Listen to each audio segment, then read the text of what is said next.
Assalamualaikum warahmatullahi wabarakatuh. Perkenalkan, nama saya Ainun Najib. Di sini saya sudah bersama guru saya waktu sekolah dulu, yaitu Guru Muhammad Ihsan. Bagaimana kabarnya, Guru? Alhamdulillah baik. Alhamdulillah baik. Setelah lama nggak berjumpa, sekarang berjumpa lagi. Karena memang beliau dulu adalah guru bahasa Indonesia saya di kelas, dan kebetulan saya ada tugas untuk penelitian pendidikan bahasa Indonesia. Makanya mohon izin guru untuk diwawancarai. Kira-kira guru bersedia nggak? Insya Allah bersedia. Alhamdulillah kalau bersedia. Sebelumnya saya ingin menanyakan ya, eh, guru sudah berapa lama ngajar bahasa Indonesia? Alhamdulillah saya sudah mengajar dari tahun 2014. Waktu itu saya mengajar di Madrasah Aliyah 04 di daerah Bekasi. Kemudian 1 tahun kemudian saya pindah ke Madrasah Aliyah At-Taqwa yang ada di daerah Ujung Harapan. Jadi saya ngajar itu mulai dari 2014 sampai saat ini masih tetap mengajar. Oh, berarti cukup lama juga guru ya. Berarti sudah banyak lah pengalamannya. Kemudian ketika guru sudah, kan guru berpindah-pindah tempatnya, tentunya banyak juga karakter anak yang berbeda-beda gitu. Untuk yang sekarang di Madrasah Aliyah Taqwa Putra ya, eh, untuk pengajaran bahasa Indonesia, kira-kira gimana tanggapan guru mengenai anak-anak yang ada di Madrasah Aliyah untuk pelajaran bahasa Indonesia? Memang setiap tahunnya semakin kesini zaman semakin ini ya terbuka di media elektronik. Banyak anak-anak kita yang menggunakan bahasa-bahasa selengean, bahasa-bahasa yang bukan dari bahasa Indonesia, apalagi menggunakan bahasa baku gitu ya. Jadi kalau untuk mengajar bahasa Indonesia kita pun harus menggunakan ya bahasa-bahasa daerah yang mungkin dia mengerti gitu. Jadi kita samakan pola pikir kita dulu ke anak-anak kayak gitu. Jadi setelah kita menyamakan pola pikir kita ke anak-anak, insya Allah itu nanti belajarnya lebih berjalan natural kayak gitu. Kemudian juga pendekatan ke anak-anak harus butuh ekstra. Nggak bisa kita berdiri di depan aja, tapi kita harus keliling deketin anak-anak kayak gitu, tanyain kabar nggak apa-apa, jangan hanya di depan aja, karena anak-anak itu butuh perhatian dari kita. Kalau dia itu anak-anak itu dihargai sama kita keberadaannya seperti itu. Baik. Untuk tempat mengajar yang sekarang, itu menggunakan kurikulum apa ya, Guru? Kalau di sekolah saat ini menggunakan kurikulum 13. Kurikulum 13 bukan KTSP lagi, bukan. Oh, berarti kurtilas, Guru ya. Kemudian di saat mengajar, ini kan yang saya tahu, eh, yang tempat guru sekarang yaitu di pondok pesantren, Guru ya.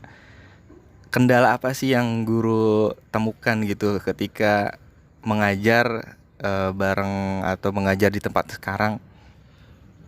Kalau untuk mengajar, insya Allah karena tadi dengan pendekatan kita ke anak-anak, insya Allah dengan mudah berjalannya ya.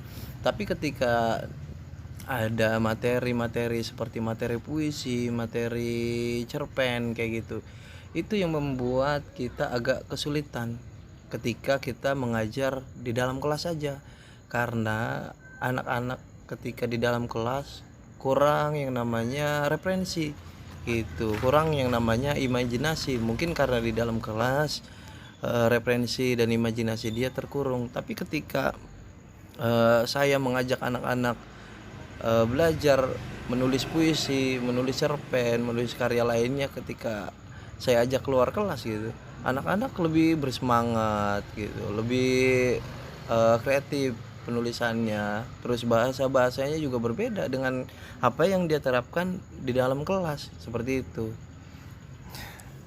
Oh ya, berarti eh, anak tidak hanya diajarkan di dalam kelas dan di luar kelas pun, ketika memang materi pelajarannya yang ya tadi guru sebutkan seperti puisi dan lain-lainnya, itu bisa membuka imajinasi anak-anak berarti guru ya.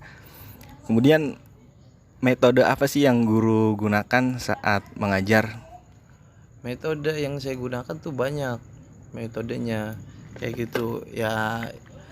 Kalau guru-guru zaman dulu sih kebanyakan menggunakan metode ceramah gitu ya, selalu lebih banyak gurunya yang berbicara. Tapi ketika kita yang lebih muda gitu ya, kita yang eh, berjalannya waktu, guru itu harus benar-benar dituntut kreatif, harus mempunyai banyak metode. Metode yang sering saya saya gunakan itu menggunakan metode jigsaw, yaitu anak-anak dikelompokkan masing-masing, kemudian dibagi anak-anak untuk membaca satu bab, kemudian nanti dia merumuskan itu ya, maju ke depan dijelaskan, jadi per kelompok dijelaskan, jadi pembahasannya itu semua anak-anak tahu, jadi gitu ya. Jadi mental dia juga untuk maju ke depan, untuk menjelaskan juga bisa, kerja kelompoknya juga dia sama teman-teman oke, seperti itu. Yang penting pengawasan dari kita tetap terjaga, perhatian kita kayak gitu. Jangan setelah memberikan metode jigsaw itu kita tinggal gitu aja gitu. Jadi harus benar-benar diperhatikan, harus dibimbing. Baik, jadi memang harus sangat mobile ya guru ya. Kita harus benar-benar perhatikan semuanya.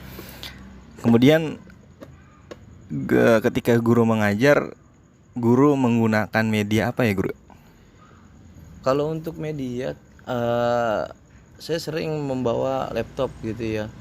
Media yang saya gunakan membawa laptop, membawa buku-buku karya sastra seperti puisi, seperti cerpen, kemudian juga yang lainnya gitu. Saya bawa agar anak-anak bisa mempunyai inspirasi. Wah iya nih, nama penulis puisi yang paling terkenal nih Sapardi Djoko Damono, ataupun yang paling dikenal juga Chairil Anwar. Kemudian yang lain-lainnya itu kan angkatan jadul. Kalau untuk angkatan-angkatan sekarang misalkan seperti Terelie gitu, Habibur Rahman, ada lagi yang lebih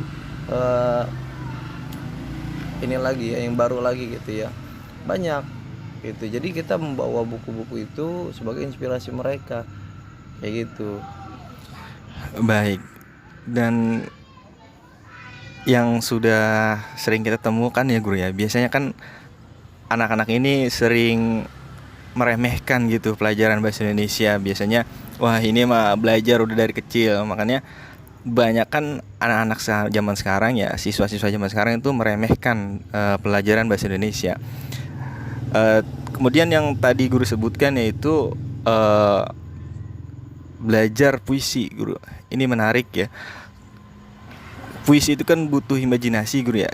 Kira-kira dengan cara apa guru untuk menimbulkan imajinasi anak-anak gitu ketika guru tugaskan membuat puisi atau cerpen atau yang tadi guru sebutkan?